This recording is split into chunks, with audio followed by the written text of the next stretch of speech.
I thought the worst part was the cheating, but then I learned who exposed it. That single truth didn't hit me all at once. It unfolded slowly, starting on a night that felt painfully ordinary. It all began one quiet evening while I was scrolling through my phone. Nothing unusual, nothing dramatic, until a message appeared from an unknown number, no name, no greeting. Just 6 words that punched the air out of my lungs. Your girlfriend is lying to you.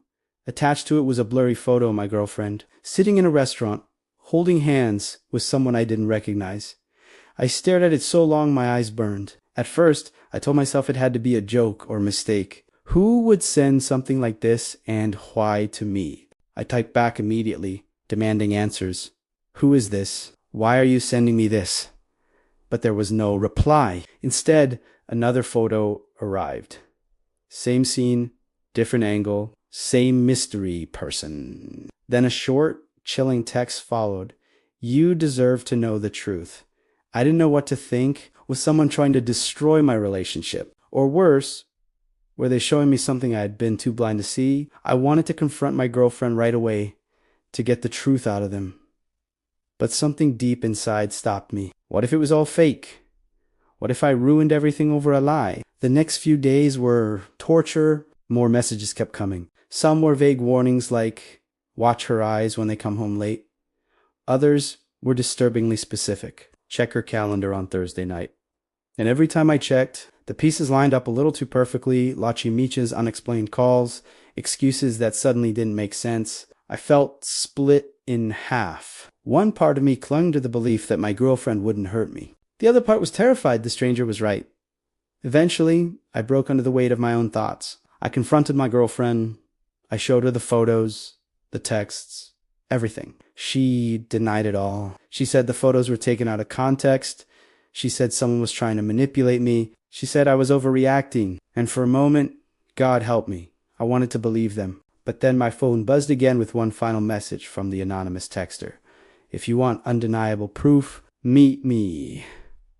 There was an address attached. I didn't know if I was walking toward the truth or into danger, but I had to go. That night, the street at the address was nearly silent. Empty.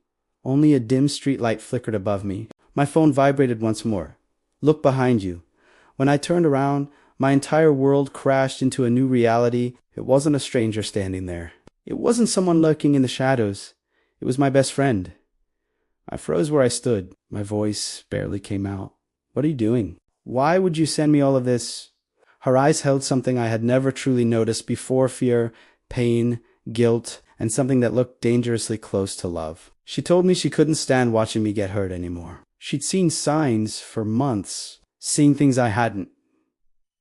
And she knew that if they tried telling me the truth directly, I wouldn't have believed them. So she showed me in the only way they thought I would listen. My chest tightened again, this time for a completely different reason. You could have just told me, I whispered. But they shook their head and said softly, no, because it wasn't just about them. I did this because I'm in love with you. I have been for years. Everything around me blurred. I didn't know what to filenga: confusion, heartbreak, relief, betrayal from the person I loved, and a confession from the person I thought I knew better than anyone. All I knew for certain was that nothing would ever be the same again, because the truth didn't come from my girlfriend's lips. It came from the one person I trusted most. And now I'm left with the question I can't answer not yet. If you were in my place, what would you do? Would you believe your partner? Would you trust your best friend? Or would you walk away from both?